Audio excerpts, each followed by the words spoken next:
plan with her.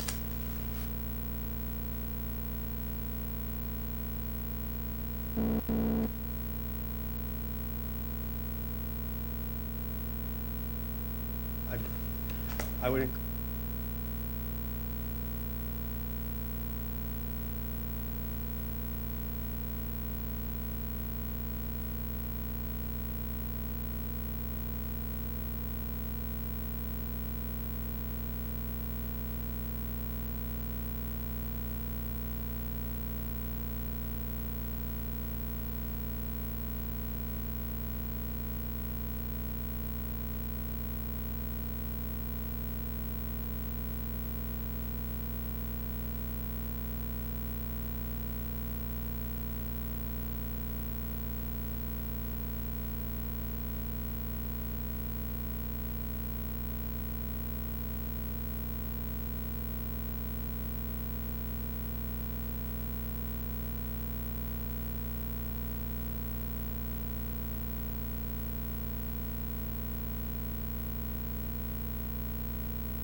I'd like to make a motion to open the February 20th, 2020 Town Board as Police Commission meeting. Second. All in favor? Aye. Please stand for the Pledge of Allegiance. Pledge allegiance to the flag of the United States of America and to the republic for which it stands, one nation, under God, indivisible, with liberty and justice for all. To make a motion to approve the Town Board as Police Commission agenda. Second. And I have no announcements. I'd like to make a motion to go into I said all in favor, aye. all in favor, aye. I'd like to make a motion to go into executive session to conduct interviews and discuss personnel matters. And I'd like to invite Tony Hokinson to join us. Second. All in favor? Aye. Right back. Let's do it.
I make a motion to come out of executive session, Second? and do you want to vote to appoint Tony or wait? I'm happy to, if we want to do that, maybe just not set the term. Yeah. So I guess let's vote to end executive session, right? So all those in favor? All right. And then do you want to nominate her? Yeah, I'd like to nominate Tony Hokinson to serve on the Town Board as Police Commission. Second? No, wait, sorry, The- not that, I misspoke. To serve on the, Advisory committee? yeah, Yeah, community advisory. the Citizens Police Advisory Board. Second? All in favor? Aye. Shoo. And with that, I'd like to open the floor for public input. If anyone has any comments. If not, let's, do you want to do the monthly report, or should we make some recommendations? Motion to recommend the following hires, transfers, promotions to the town board? If you want, we'll do the report really quick. Yeah, okay. Seeing that they have to stay for the town board meeting anyway, and I know we're waiting for one officer to get here. Okay. I was working a shift, actually, that we're gonna be looking to put on for one of the full-time slots. So, and then we will need a short moment of executive session just to do some updates on some personnel issues. Okay. So, over to you for the monthly report. Okay, so so there's no letters of commendation for this month, and we have 2 defensive actions for the month of January. The first defensive action has 2 reports filed. It has to do with 2 individuals for the 2 reports, but it's the one incident, which was a fight. First subject, 21-year-old male, 5'11", 190 pounds, medium build, white, non-Hispanic, disorderly conduct. The other individual, 22 years of age, male, 5'11", 170 pounds, medium build, white, non-Hispanic. Again, disorderly conduct. Both were apparently under the influence of alcohol at the time. Both individuals were engaged in a physical altercation in front of one of the establishments on Main Street. The officers that handled the call, each of them announced their presence, told them to stop fighting, which they continued to still fight. Each officer grabbed their individual defendant at the time and put them in a bear hug and took them to the ground where they were placed into custody. Neither was injured during that arrest. No further action. The second defensive action has to do with one individual, and 2 reports were filed. 38 years of age, male, 5'10", 230 pounds, large build, white, non-Hispanic. Charges were disorderly conduct, harassment, and resisting arrest. Also suspected to be alcohol, under the influence of alcohol. The individual was also involved in an altercation, was told to leave the establishment that he was at, continued to be in a violent manner, continued to ignore warnings of leaving or being charged. Officers that attempted to approach the person advised him he was under arrest for disorderly conduct, at which time he began to walk away and then took a fighting stance with the officers. When the officers went to approach him, he then took off and they ended up tackling him on the ground. He still refused to listen to verbal commands, put his hands behind his back, continued to fight with the officers, and yell different racial slurs at the officer. They were eventually able to gain control of the individual, handcuff him, nothing further. At the time, he complained of back pain. He was checked out by the New Paltz Rescue, was called, but he refused any medical treatment. He refused treatment at the station again, and also refused to have any photographs or anything taken by the sergeant, which we do. That's custom anytime somebody indicates that they have some injury. And that's all we have for those reports. We still missing one officer here?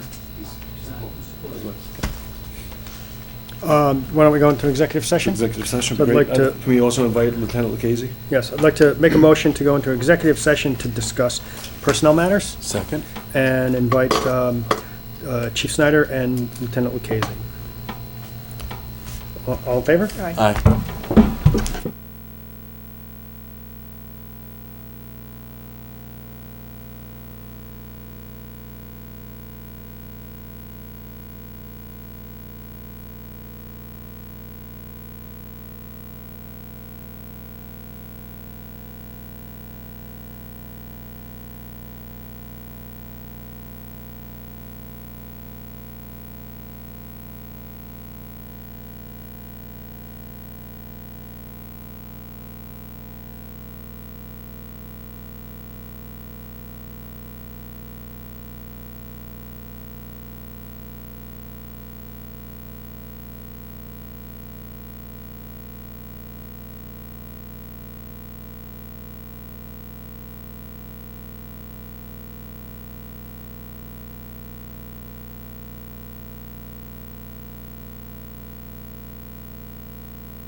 taken. Second. And we have a few minutes. Are all the officers here? Yes, they are. I mean, so I guess would like to make a motion to recommend the following hires, transfers, and promotions to the town board. Approval to hire part-time officer David Dugatkin. Approval for the promotion of Officer Brianne Quigley from patrol officer to patrol sergeant. Approval to promote Officers Zachary Mitchell and Jerome Milton to full-time status. Approval for transfer of Patrol Sergeant Matthew Sutton to the Detective Division as Detective Sergeant. Second. Discussion? All in favor? Aye. And I think with that, we're probably done. Yeah, we can start the town board meeting. So we can as soon start as the you town want. board meeting as soon as you let me know when all the officers are here. Everybody's here, everybody's ready on our. So we can start the town board meeting early, and we can do all of that right now. That'd be great. That's great. Let's do it. So I'd like to make a motion to close the Town Board as Police Commission meeting, Second. and I would like to make a motion to open the February 20th, 2020 Town Board meeting. All in favor? Aye. Please stand for the Pledge of Allegiance. Allegiance to the flag of the United States of America and to the republic for which it stands, one nation, under God, indivisible, with liberty and justice for all.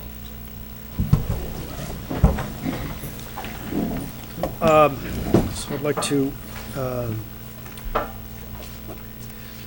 make a motion to approve the agenda with some, and I'd like to make some changes as well. Second. And I would like to move up the recommendations to the town board from the police commission before public comment, public input, so we can get them out of here and they don't have to sit here and listen to us get yelled at. So, and if You want me to start? everyone's in favor of, yeah, sorry, if everyone's in favor of that? All in favor? Aye. And now, so now we can start, sorry. Okay, what I'd like to do is, we have some openings for our full-time status, so I'd like to start with that. We have 2 openings in our patrol officer. I made a recommendation to the commission to take 2 of our part-time officers, to move them into a full-time position. They are on our local list, so I'm happy to offer them to the board for approval to be hired. Officer Zach Mitchell, come on up, and Officer Jerome Milton.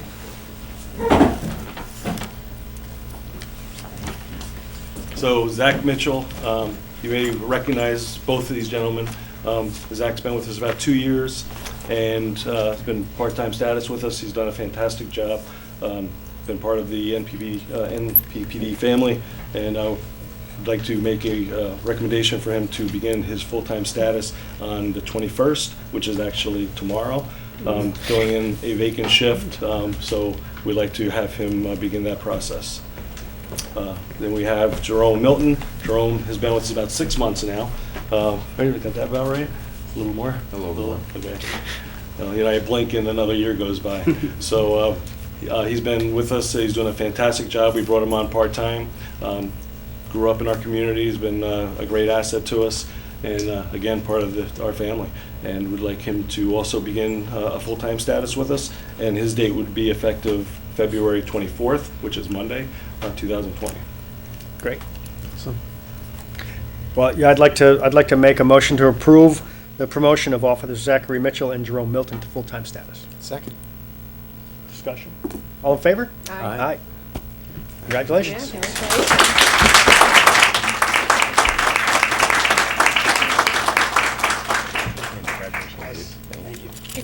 You guys know what you're getting into, I guess. Yeah, exactly. Hi. Then we can have Matt Sutton come up.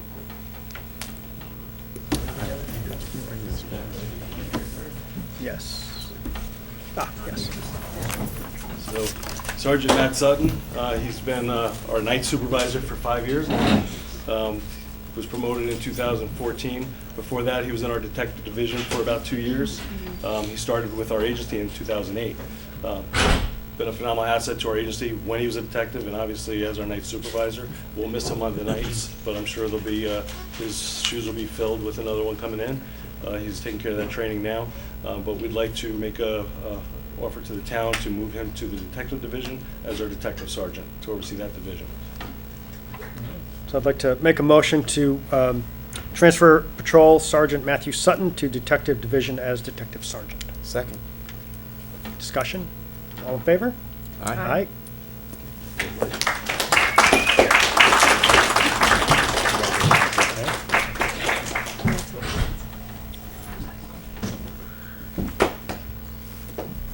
And I know Dave Diakin is not here tonight, but that's offering that to the town for the part-time position. Yep. He's going to be a big asset he was an asset to our agency when he worked with us in the past. He's going to be taking care of a lot of our discovery demands with the new justice reform laws. So we're looking forward to having him come on board. So we're all set to move forward with that if you want to do that, even though he's not here. Yeah, I'd like to make a motion to approve the hire of part-time officer David Dugatkin. Second. Discussion? All in favor? Aye. Okay, and last but not least, Brianne Quigley, come on up. So this is Brianne Quigley. She's been an officer with us since 2012. Don't need to say much about her because everybody knows about her. They see her face out there in the streets. She's been a phenomenal asset for our agency since she's been hired. We were happy to do incredible interviews. We had 4 candidates, so it was a very difficult decision because we have very good qualified people. We're very fortunate. Brianne actually did a fantastic job during the interview, as well as being on the sergeant's list. So with many pieces of input from our supervisors that presently work for the agency during the interview, we'd like to recommend Brianne Quigley to be a police sergeant for our department. Great. Yeah, I'd like to make the motion to promote Officer Brianne Quigley from patrol officer to patrol sergeant. I second that. All in favor? Aye. Congratulations.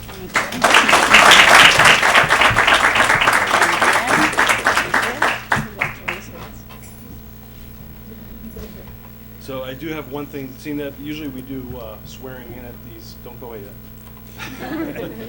Usually we do swearing in at the town board meetings also.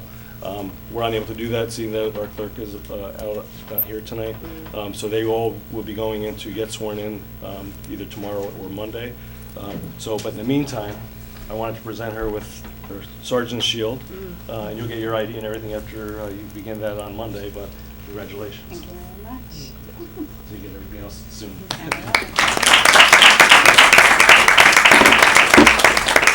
And these are just those documents for that, for both hires. That's the officers, this is the sergeants. Okay. And then I'll touch base with Gene and Arlen this week for the forms that we fill.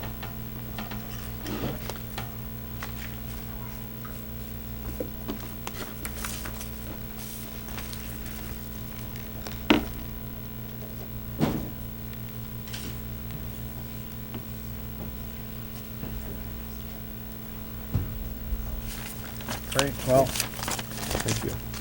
thank you. Thank you very much. That's all you had for me, right? Yeah, I think that's it, and,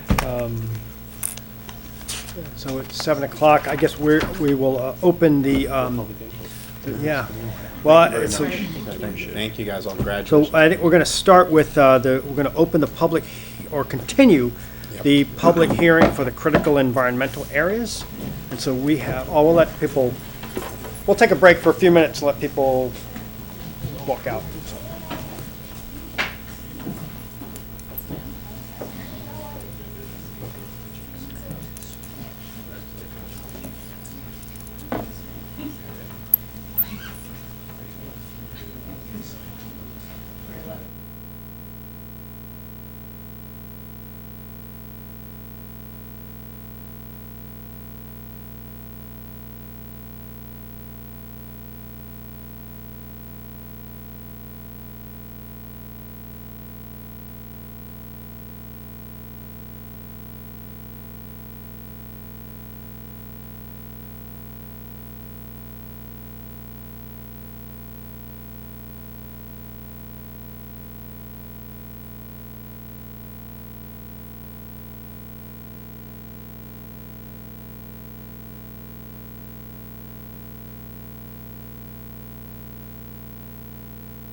So we're going to open or continue the public hearing for the critical environmental areas. And so if anyone has any comments they'd like to make, please come up. We're not going to close it tonight, we're just going to keep it open. So if people come up, they want to say something. If not, we're just going to leave it open for a while. And I think you might be on the agenda as well, Ingrid. If not, then you're welcome to come up and talk now or later, right? So, yeah, I think maybe, Ingrid, you might want to you could come up now and talk as part of the public comment.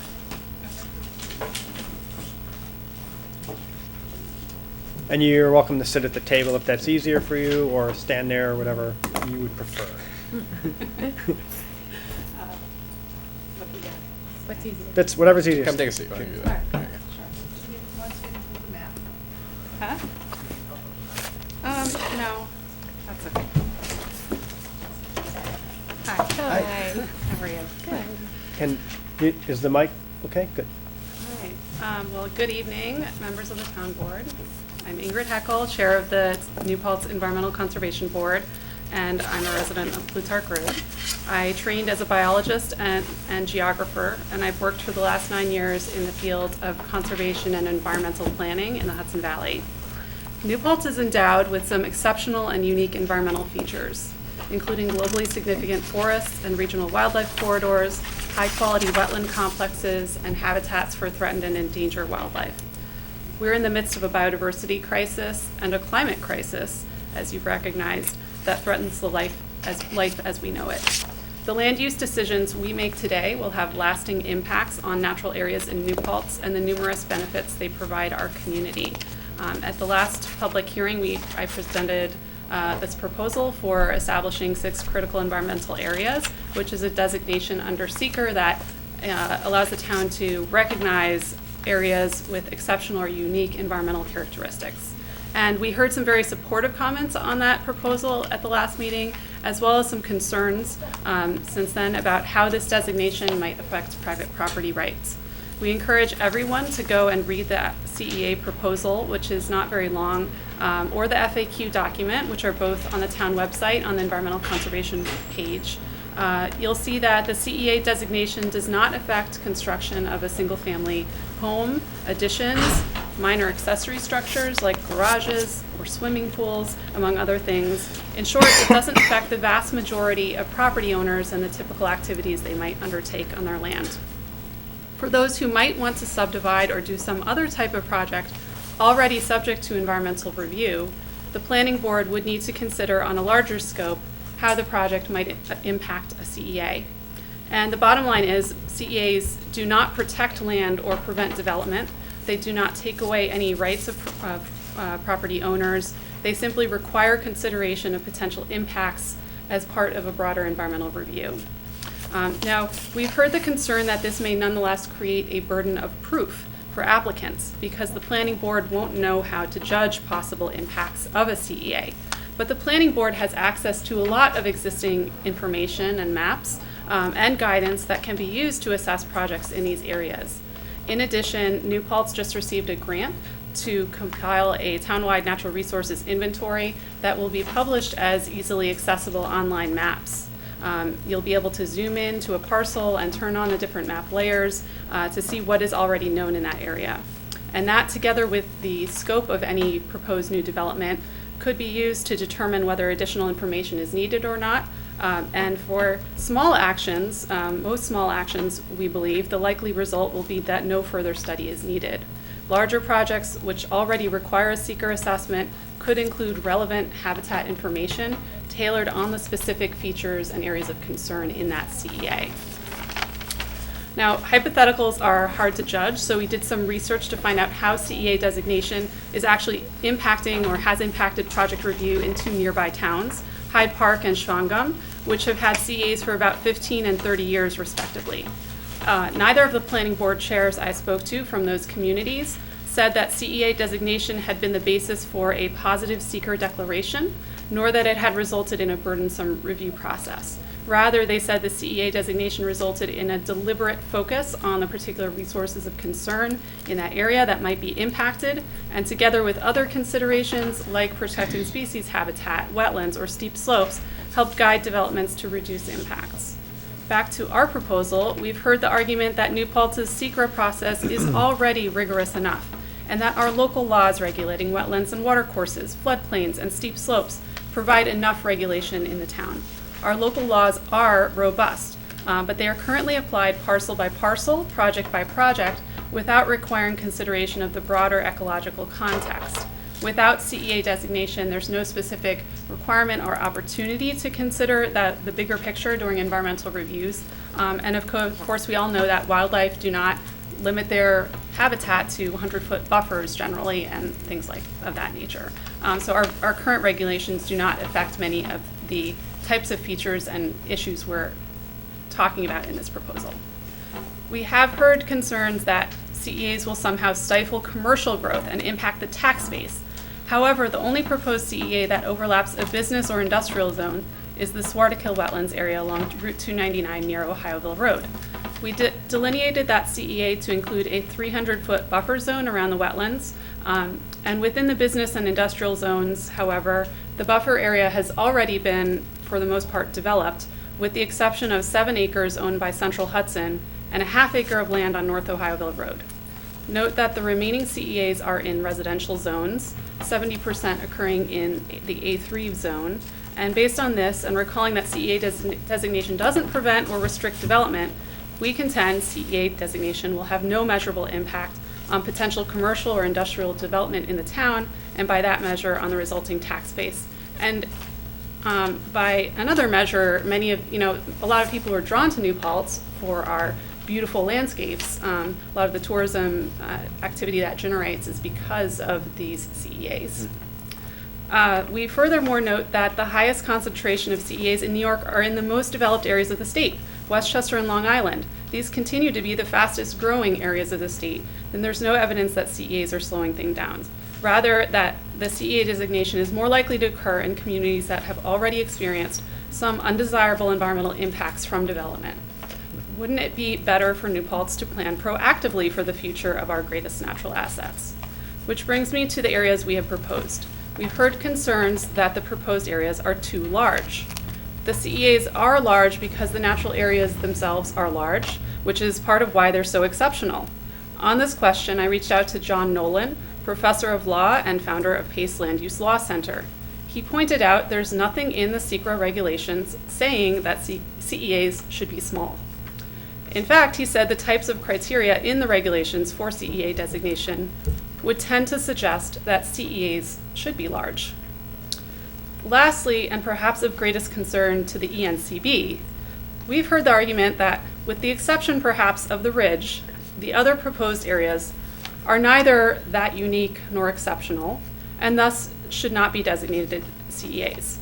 This is important because if we are unmoved by information explaining and justifying the significance of these areas coming from New York State DEC, the New York Natural Heritage Program, the Nature Conservancy, Ulster County, our own open space plan, then we risk continuing to overlook their importance as new development is proposed in them. ENCB can continue to bring up this information, which we have in the past, but without an official town designation, it may have little impact. So as I conclude, I want to stress why the timing for CEAs is right. We don't have any major projects in any of these areas right now that would be affected, but that could change any day. We should anticipate that development can and will eventually happen on any parcel of land that is not protected in our town. CEAs do not protect land, but will provide a minimum measure of oversight to ensure that New Paltz's exceptional habitats and resilient connected lands do not experience death by 1,000 cuts. The ENCB appreciates the town board's consideration of this proposal, and we're here to support you with moving it forward, and we want to thank you for your commitment to making New Paltz a wonderful place to live and helping protect our environment. So in addition, I've provided tables that have the acreage of land by zoning district within the CEAs and acreage of land protected already in nature preserves or under conservation easement in the districts. And based on a comment at the last public hearing, I put together a map showing areas, the proposed areas in relation to existing mapped wetlands and the regulatory buffers approximately under our town law and FEMA floodplain information, and existing protected land, parks and preserves in the community. Thank you. Nice. Can I keep this? Thank you. Yes, you can keep that. Nice. Thank you.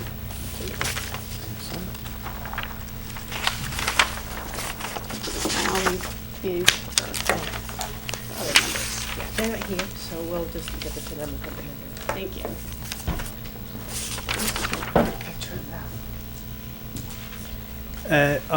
If anyone else has any comments about the CEAs, please. Just go in order of Janelle. Janelle, sorry. I'm Janelle Piotr, resident of Town of New Paltz. I'm actually here though on behalf of Laura Dene. She has asked me to read her letter as she was not able to be here tonight. Dear Town Board, my name is Laura Dene, a filmmaker from New Paltz, who was also on the ENCB for 5 years. I'm writing you with my enthusiastic support for our town creating its own critical environmental areas. Our natural environment is so important to us, our wildlife, and the character of our town, and this is one wonderful step we can take to protect it. Currently, I'm working on a film about this very subject. Well, we're seeing a town near Ellenville created 2 CEAs, one a large swamp and one a farm that serves as a quote greenway unquote to allow animals to get from one forest to the other. The town of Wawarsing is bipartisan, and yet they unanimously decided to pass this. The people we interviewed said they did this because they understand quote what we have unquote. They said that the natural world is not only important for our environment, but also for the economic benefits it brings to their town in terms of tourists and second homeowners. And they told me once you know the area you want to designate, it is not a difficult process. This, of course, will not stop development in these areas. It will just add another extra layer that a developer would need to look at while they are planning within these CEAs. Developing critical environmental areas is also one action we can take to move forward with our Climate Smart Community Pledge. I'd love to speak with any of you if you would like to reach out and further discuss, or even recommend you reach out to Wawarsing with questions. Thank you so much for your hard work in making our town a wonderful place to live. All the best, Laura Dene. Thank you. Hello, I'm Libby Zamaitis. I'm going to speak as a resident and then I guess as a professional. I'm born and raised in the town of New Paltz. I'm a property owner. My sons are 5th generation New Paltzians. And let's be honest, being a green city, being a green town is only going to spur development. I've seen it across the Hudson Valley where I work. I don't know that that's a good thing from a natural resource standpoint, but doing things like adopting CEAs and being really aggressive is only going to help us grow and help us get tourism and help us get people here. You know, we're seeing it in Kingston, we're seeing it in Piermont, we're seeing it up and down the valley. We've already positioned ourselves as leaders in this area, and we just need to keep upping the ante. This is a very clear-cut, simple thing to do. It should be done everywhere that there's an important area. It's just, you know, acknowledging a fact. So to me, it's very, you know, it's a strategic thing that we can do. The state has $150 million just last year alone, and it's about the same every year to fund communities that want to work on resilience. So the more that we do these things, the more that we're going to be recognized and rewarded, bring in more money, more investment, and just keep building this green brand in New Paltz. You know, we're starting to see other communities take the lead on that, and I think we need to keep up because we've had a longer history of being that town. So from that standpoint, I support it. I think it makes sense for us as a community and as a development strategy. And then moving on more to my professional hat, I've worked in climate resilience for over 15 years, helping communities up and down the Hudson Valley and helping companies nationally and globally working on sustainable development. And again, this is where the money's flowing. This is where the interest is going. I mean, for us to be worried about something like adopting large CEAs, I don't think it's in our best interest. So I am aware of the DEC and part of the project that is highlighting the town of Wawarsing on their recently adopted critical environmental areas. They are two very, very large areas, and they see them as their actual economic future. They see it as part of ecotourism. They're actually coming at it, in part from that standpoint. So I think it's great we're seeing places like Wawarsing are recognized as leaders for this type of thing. So, let's join along. We're actually pursuing, I believe the town and the village are pursuing climate smart community certification. This is a specific action in it that gets you points. That program has over $10 million of funding every year. Sometimes it's under applied for.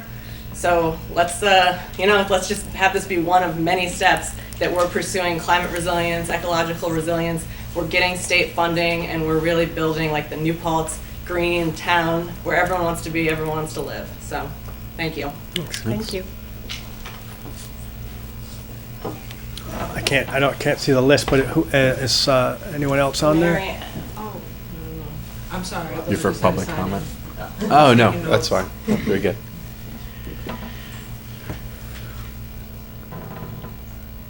Yeah, so if next person sign up, speak for this is the public comment for the CEAs.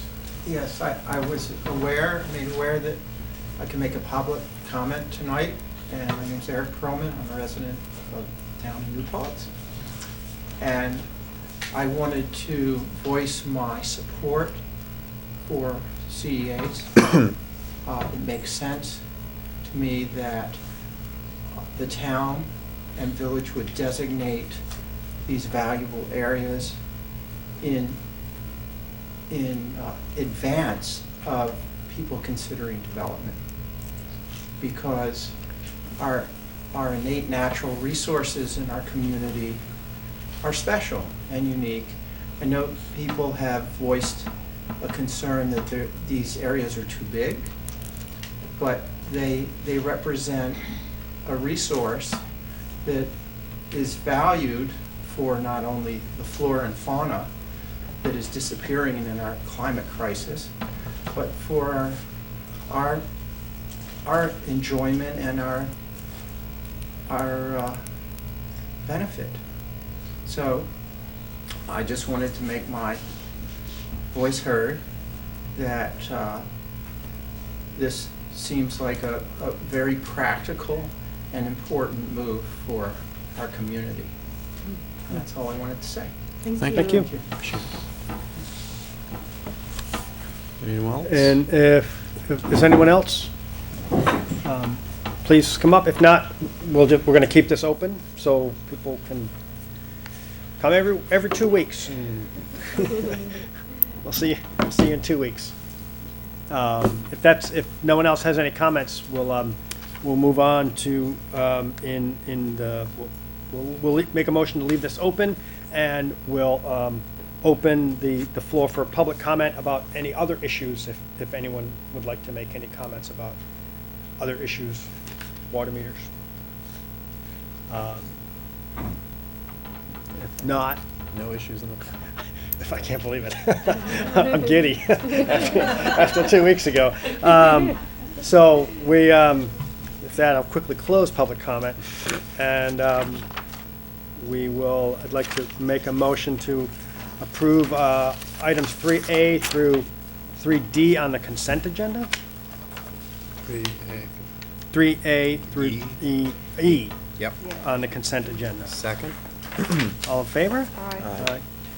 And then, so Dan, I don't know if you want to talk about this next one. This is authorization, a motion for the supervisor to sign a joint letter with the village regarding refugee resettlement.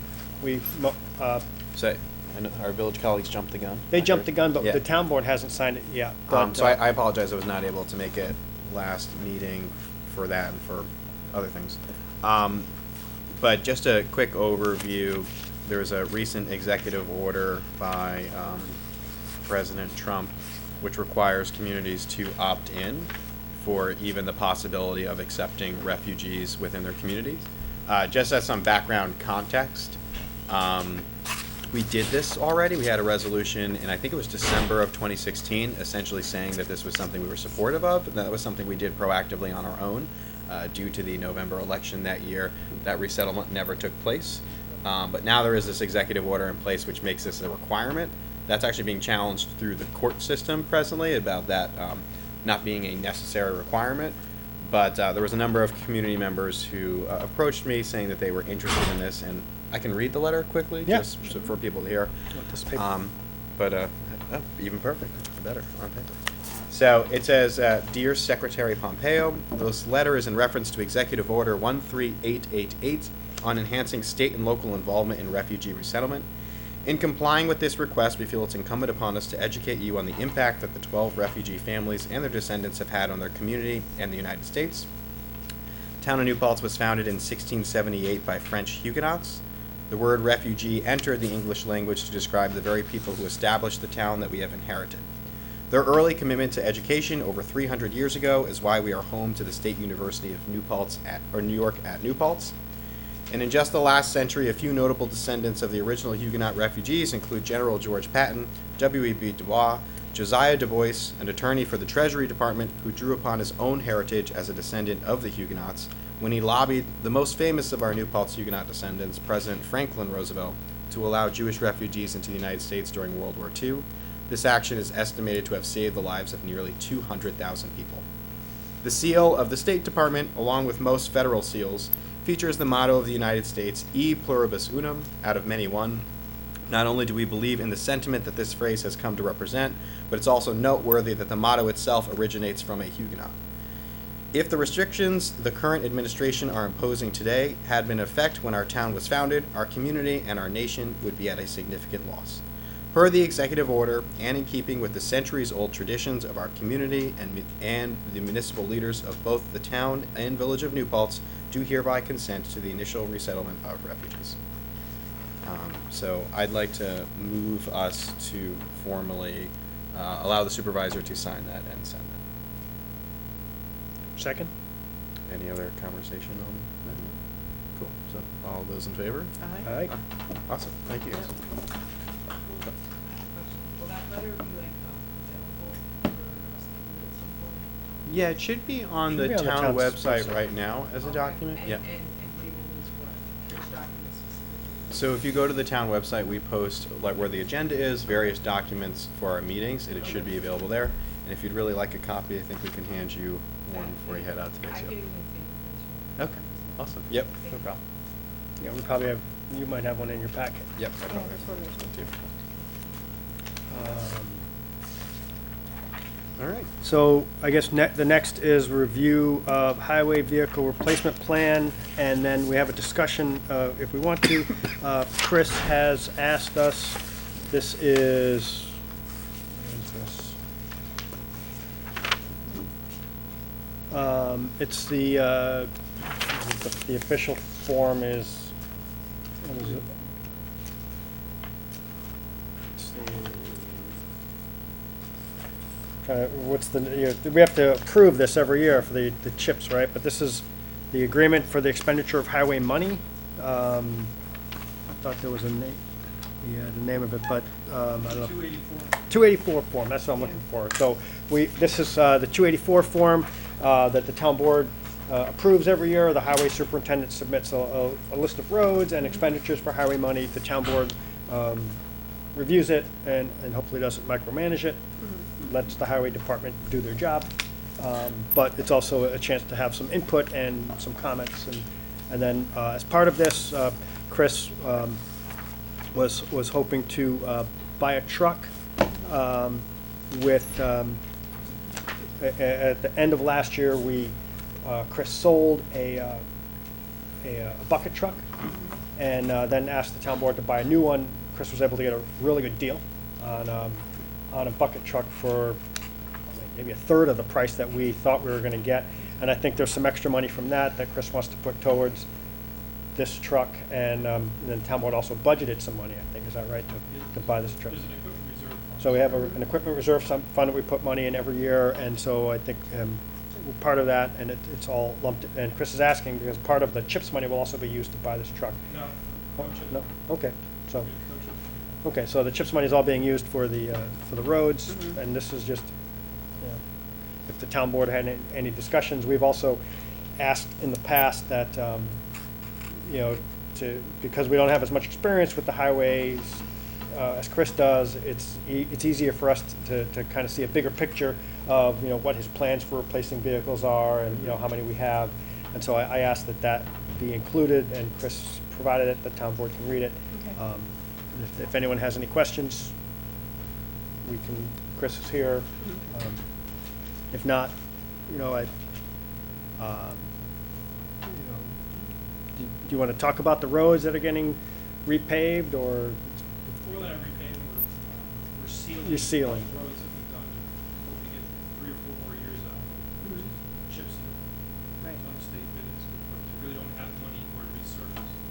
We will be doing, hopefully old 299 with some money left over from paved New York and, early winter recovery that we weren't able to spend last year.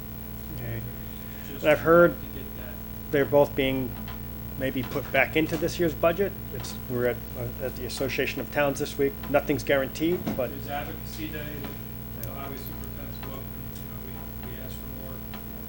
Hopefully something gets put back in, but we have money left over that was able to be transferred. It just so happens that that price seems to work out good for redoing that. So that's one of them trying to, we left a little more in the residual, you see, it was just under $100,000, because we're gonna have to patch pave a lot of the roads first, and then chip seal on.